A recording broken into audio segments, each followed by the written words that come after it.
you listen to reason?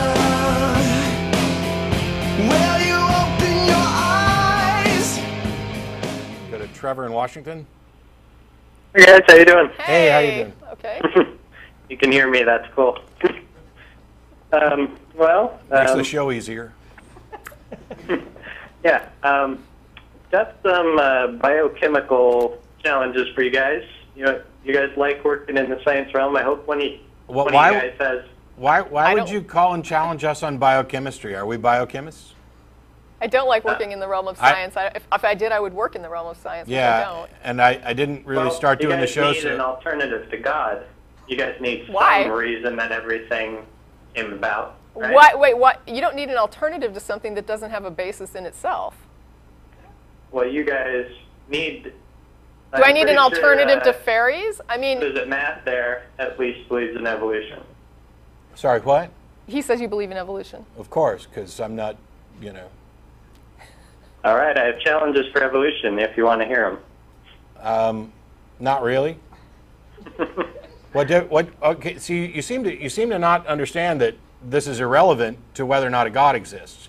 You could challenge evolution. You could prove evolution false right now, and it doesn't add one bit of credibility to the claim that a God exists. Well, everything has to be here for some reason, and if evolution isn't true, there's really no other reason for everything. That's called an argument from ignorance. And if there would be no other reason, then the answer would be there is no reason for all of this. It wouldn't be God. Yeah, you have to actually provide evidence for your claim. Meanwhile, when it comes to evolution, we're talking about something that is actually backed up by evidence. And if you have, you're not seeming to if you have let me objections, question it, so you guys are ignoring me here. Because it's I'm irrelevant. I'm happy to ignore you if that's what you want to happen. My point that I'm trying to make here is that you're calling an atheist call-in show to offer challenges to evolution, and I don't think there would be nearly as much atheism if evolution was not true. But what you're the saying, solution. though, is that more people would be inclined to accept reasonable fallacies, or I guess reasoning fallacies, which may be accurate, but it certainly doesn't add anything to the claim that God is responsible for any of this. It's just simply saying that people would be tricked by a fallacy.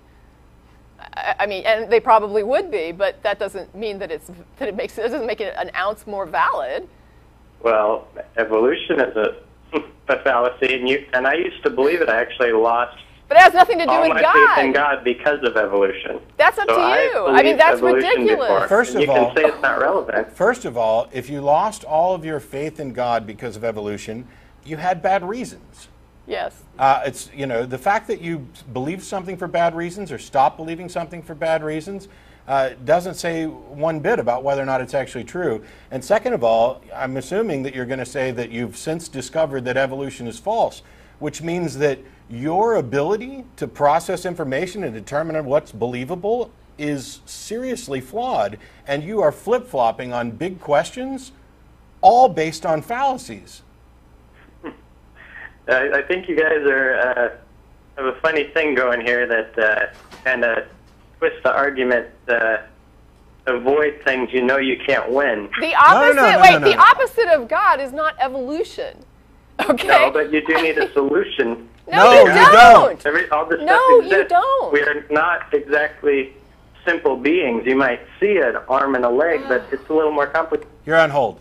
There must be some explanation, but the absence of an explanation does not mean that God is true. And just because we don't believe in God does not mean that we must currently have an explanation. Fortunately, we do, because evolution is a fact. Okay, I used to think that.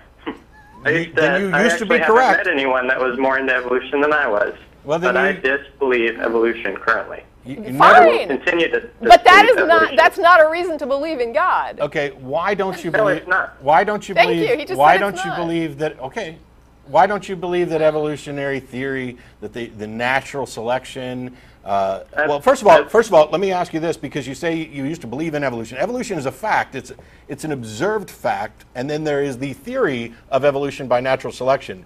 Do you disbelieve both of them? I believe there is some micro evolution. Anyone can see that. I'm not stupid. But looking at it from biology, looking at the biology of it, it's just ridiculous to think that a single cell ever could have existed and just come about. And is this the blank. consensus of biologists? No. Because now you're challenging not evolution, but abiogenesis.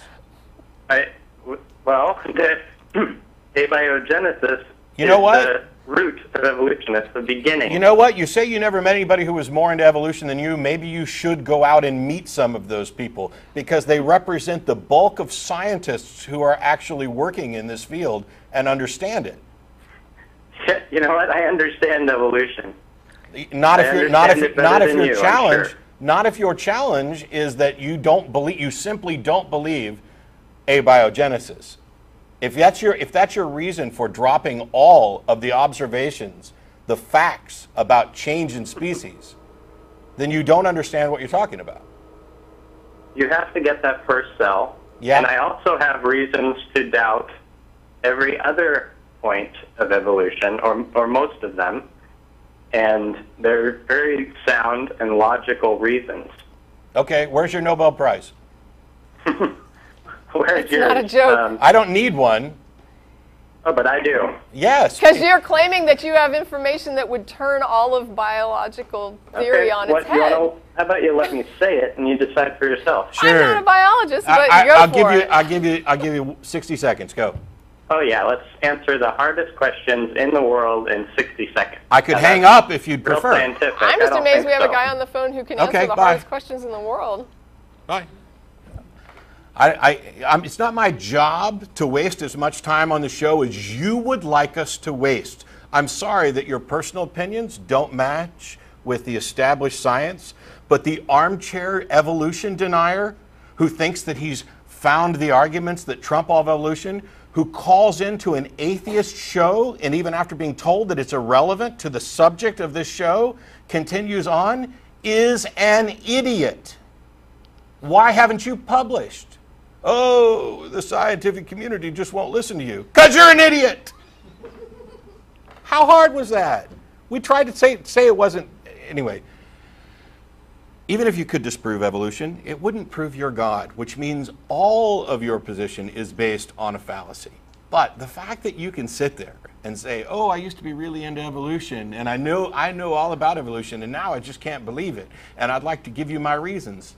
Don't. You know, but not even looking at the argument from ignorance, it gives people such a problem, and I don't know why. Yeah. But even without that, all you have to do is say, there are people who believe in God who believe in evolution. There are people who believe in God who do not believe in evolution. Therefore, whether or not you believe in God is irrelevant to whether or not you believe in evolution. I don't know how much more clear it can be than that. Yeah, and the fact is, you got him to say that at one point, that disproving evolution wouldn't say anything at all about God existing. Right. So it's irrelevant. You know, and It's only relevant when you will not let go of the argument from ignorance fallacy, Yeah. and you don't. If you think that evolution has to be wrong in order for your God to be right, and you don't think that you need to demonstrate why your God is right, why that idea about your God is right, then suddenly this becomes necessary. But you have to buy into a fallacy first of all. And then you have to sit there and say that you know more about biology than biologists, and I don't know why you think that's true. you know, we've taken. And asking us, I mean, you're not, if you want to issue a challenge to biology, you know who you need to talk to, right? And it's not atheists, it's biologists. There's a little symbol down there in the lower corner right here, the atheist experience. Now, we've talked about evolution before. We've talked about it again. The thing is, I don't want to get, here's what happens.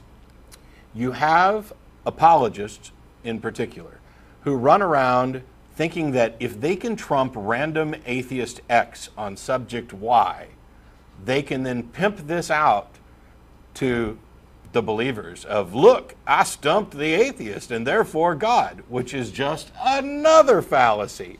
Because I'm not a biologist, so even if I didn't have any responses to your, accusations or your objections to evolution, it wouldn't mean a thing. Now, if you'd like, since I hung up on you, and I'm sure that your panties are in a twist over that, if you'd like to call back, I could probably get PZ Myers to agree to call in or sit in on the show at some point in the future, and then you could pose your objections to biology to him until his head exploded and he went off, because he's actually a biologist. But we're going to move on.